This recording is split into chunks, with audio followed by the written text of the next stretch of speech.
Makanya ada dialog yang saya bikin itu, internet kuwi digawe karo wong pinter. Internet ra bakalan kleru. Apakah kamu pernah 24 jam secara simultan bareng sama capres idola kamu? Netizen plus 62 itu yang kalau ada informasi langsung disamber, samber dilek langsung dimutake, enggak dikunyah dulu, enggak dicerna dulu. Karena orang-orang sudah pada tahu, politisi pun juga sudah pada tahu bahwa kekuatan media ini luar biasa. Mereka bisa bikin media sendiri, mereka bisa menyiarkan sendiri. Kebebasan seperti itu yang akhirnya bisa mempengaruhi banyak orang. Halo Lur, Bincang Jogja. pernah nih, Menarik ya. saya catat bersama saya. Bang Jo, bukan traffic light. Halo Lur, ketemu lagi di Bang Jo Tugu. Bincang Jogja, kena mbok tiru, iso mbok gugu.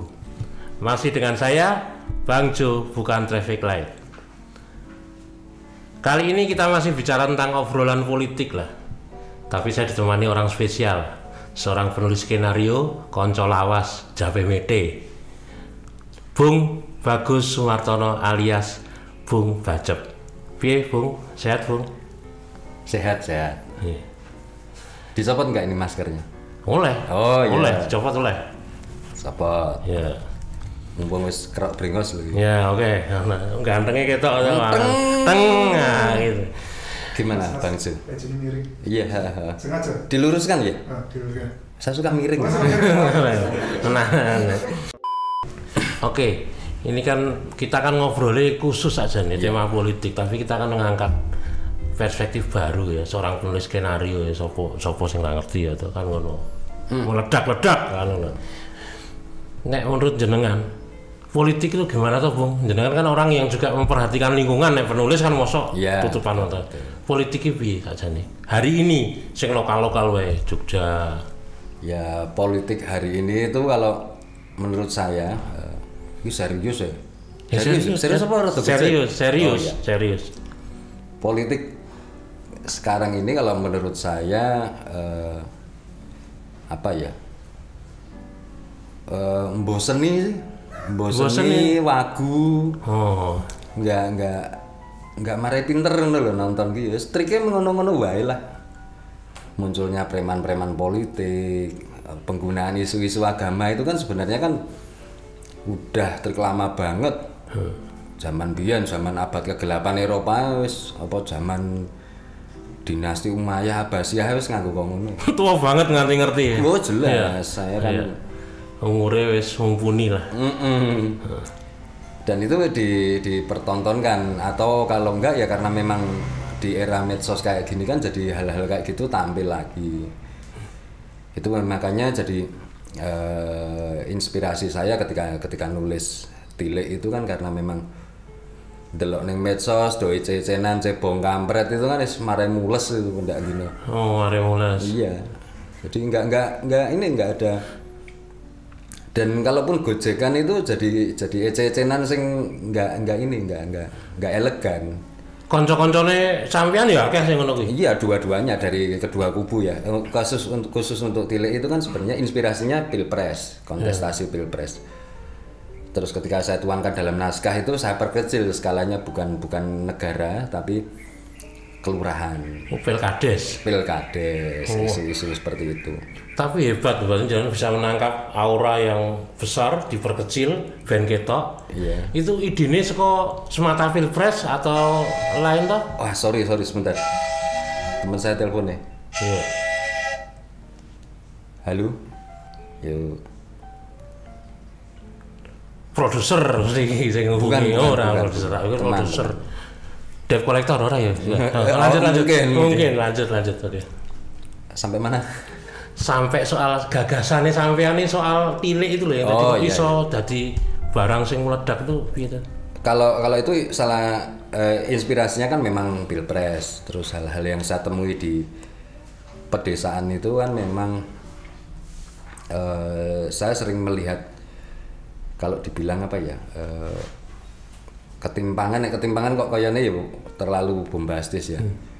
Jadi kalau masyarakat pedesaan itu apalagi yang sering saya datangi itu di wilayah Yogyakarta, tapi mereka kayak terisolir, tapi mereka tetap bisa pergi-pergi. Oke. Tapi di situ tuh memang jaringan internet tuh buruk sekali. Hampir semua tempat-tempat di pedesaan, bahkan rumah saya yang terakhir itu sulit untuk dapat sinyal internet. Nah, kesulitan dari sinyal internet itu mengakibatkan mereka itu untuk mau Akses informasi itu jadi sulit. Kecuali mungkin ya grup WhatsApp, dan grup WhatsApp itu pun juga nggak jadi maksimal ketika jaringan internetnya kurang cepat. Terus perilaku warga desa itu juga nggak melakukan cross check terhadap informasi yang mereka terima. Oh, jadi hoaxnya kemudian efektif menjadi rujukan wong-wong Ya, itu ya? betul. Dan ini ada cerita. Nah, suatu ketika saya di sebuah desa juga, tapi di sisi barat Jogja. Itu ada kenalan saya itu yang saya belum sarapan, belum ngerokok, belum ngeteh. Kenalan saya ini tiba-tiba tanya ke saya, "Mas, bener nggak sih Paus itu masuk Islam?" Wah, itu. Salah langsung. Ya bener-bener gini, pose saya itu sampai gini. Aduh, piye ya, aku belum sarapan, belum udut. Tiba-tiba ada pertanyaan yang menurut saya itu pertanyaan besar, pertanyaan yang nggak mudah dijawab. Akhirnya saya cuma ngasih analogi begini, Pak, sekarang itu zaman internet, siapa saja bisa bikin berita, siapa saja bisa bikin kebenaran.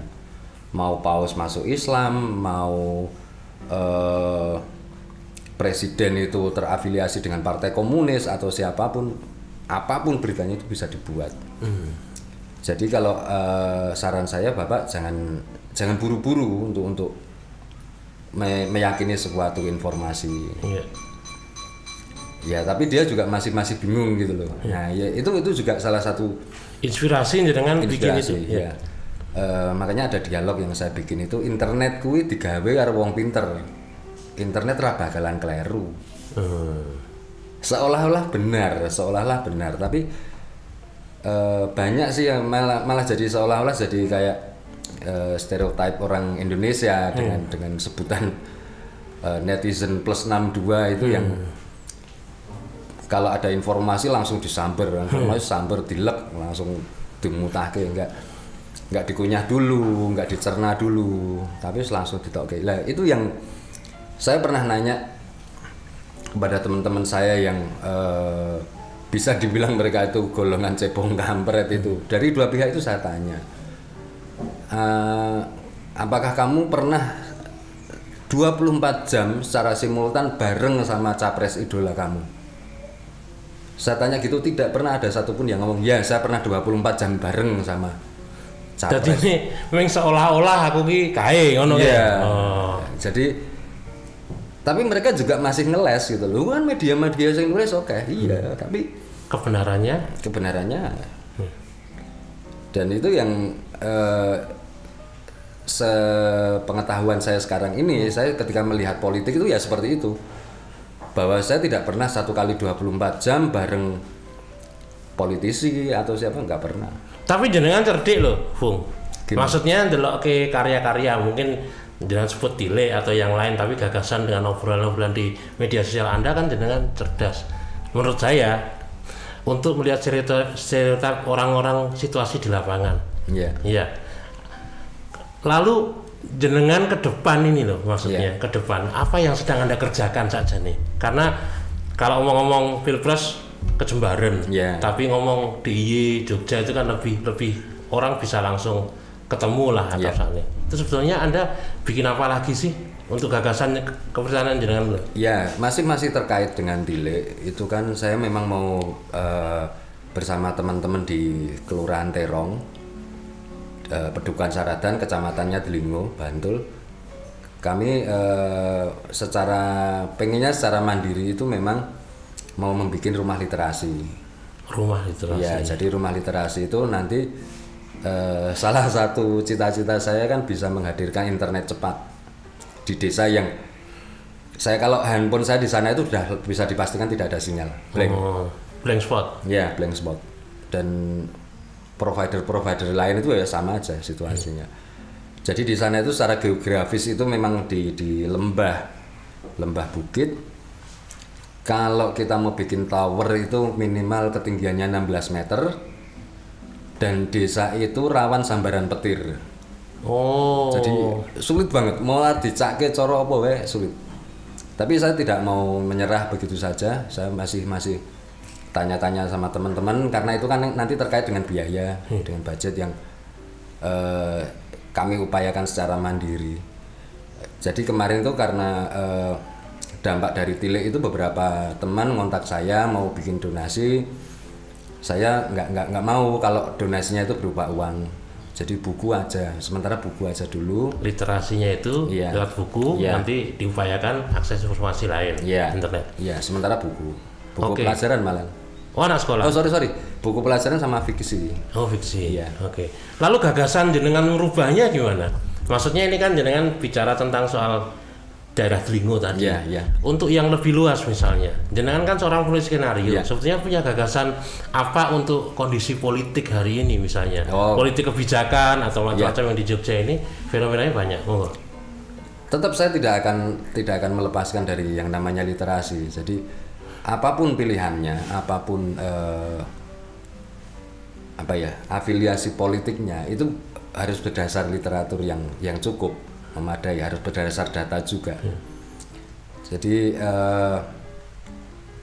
kalau mau ikut berpolitik, mau politik praktis, mau jadi supporter atau apapun, kok saya lebih cenderung untuk memilih ini ya,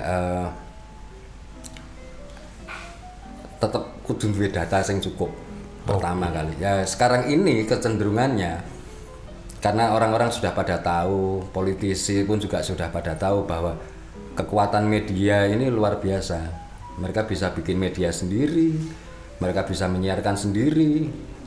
Kebebasan seperti itu yang akhirnya bisa mempengaruhi banyak orang. Nah, akhirnya ya yang dipertontonkan itu di publik itu hal-hal yang menurut saya malah nggak edukatif. Yakin seorang bacer kemudian bisa menerobos istilahnya pagar-pagar berduri yang kuat itu, yakin? Saya tidak akan menerobos. Saya tetap akan adaptasi aja. Kalau teori ini Charles Darwin kan gitu. Adaptasi, Adaptasi. evolusi. Iya. Kita bisa berevolusi ketika kita itu adaptasi. Jadi yang menang itu bukan yang kuat, tapi yang menang itu yang mampu adaptasi. Bukan berarti saya pelin-pelan, enggak. Tetap saya ada di pihak yang saya sebagai masyarakat. Kalaupun saya mau melakukan kritik, saya juga bukan kritik yang tanpa dasar, tanpa data juga enggak. Jenengan di konco partai politik lah toh, katanya karena partai politik itu kan akses kebijakan kan dimulai dari sana. Itu pernah ngobrol nggak dengan konco jenengan? Banyak. Sampaikan juga gagasan itu? Kalau gagasan ini belum. Saya memang akan lebih mengedepankan prakteknya aja, Bang Su. Jadi saya tidak akan mengkritik, pemerintah ora nyepaki internet cepat. Enggak. Tetap daripada gitu saya mendingan mengupayakan sendiri dengan warga. Solutif. Solutif metu meneh kira-kira. Oke. Siji, pertanyaan terakhir kira-kira. Ini kan ya padha-padha menungso. Jenengan ini kan punya gagasan toh, ya jenengan pasti selama ini dengan hasil karya juga memperoleh sesuatu. Di luar soal idealisme jenengan terhadap soal keterbukaan informasi dan informasi yang benar dan lain-lain itu sebetulnya jenengan golek apa toh di dunia yang jenengan geluti itu golek apa meneh? Duit? Klasik lah kalau saya. Klasik. Ragat ya? Enggak, maksudnya. Tak kira ragat, sorry. Enggak, kalau duit ya pasti saya akan butuh dana. Untuk mengupayakan rumah literasi itu kan juga butuh dana. Untuk rumah literasi itu pribadi? Untuk pribadi mengalir. Karena memang mungkin ini kan fenomena yang buat saya pun saya juga heran, saya juga kaget. Kon itu dirilis filmnya aja 2018. Ngetope Kemper 2020. Itu pun juga enggak, banyak hal-hal yang saya akhirnya belajar memang menjadi viral ini kadang enak kadang ora. Tiba-tiba kafe wong pengen foto padahal maunya nyedak moh kan itu. rupo tekian ya saya. Ya ora tekian, meh tekian. Oke. Jadi apa ya? Untuk urusan uang itu saya percaya memang, saya nggak tahu ini nanti jadi bahasa agama atau apa, tapi saya memang tidak terlalu memusingkan itu. Uang. Sing penting nek pas butuh mangan ono mangan. Ya, kebahagiaan saya itu sederhana sekali. Kok bisa makan 3 kali, rokok 1 bungkus, bensin seliter dolan-dolan itu udah bahagia banget. Karo ndek kanca, kancane akeh, kancamu akeh asli. Iya. Harapane sebetulnya, ya iki bicara di luar jenengan. Harapannya politik itu ke depan piye to, Mas? Maksudnya orang-orang yang terlibat politik ini harusnya piye to? Ya ada, kalau harapan saya artinya kan memang perlu adanya apa ya, edukasi politik dulu. Semua warga itu bisa mengalami edukasi politik yang merata. Jadi bisa benar-benar bisa memilah antara oh ini agama, oh ini politik, oh ini nyari uang. Orang nyampur-nyampur. Ya, kalau di sini kan nyampur-nyampur semua. Jadi kadang-kadang itu jadi nggak nyaman sekali dengan situasi seperti itu. Tapi juga apa ya? Saya nggak tahu ini terlalu naif atau enggak, tapi saya setuju sekali dengan, saya penggemarnya Justin Gardner. Jadi ketika membaca Dunia Sofi itu dia mengupayakan pelajaran filsafat untuk anak usia SMP. Jadi mungkin kalau Indonesia bisa mengadopsi gagasan itu dari usia dini, anak-anak sudah diperkenalkan dengan filsafat itu, maka anak-anak akan lebih tumbuh menjadi generasi yang lebih kritis, lebih bisa mencermati fenomena-fenomena campur baur seperti itu, seperti hari ini. Wah, abot. Sofi, Bung. Daripada semakin abot, nanti kita lanjut di episode selanjutnya. Saya kira hari ini cukup kita ngobrol dengan seorang penulis skenario yang cukup ngetop dengan ini, Bung Bajab. Kita ketemu di episode berikutnya. Masih di Bang Jo Tugu, Bincang Jogja, kena mbok tiru, iso mbok gugu. Masih dengan saya, Bang Jo, bukan Traffic Light.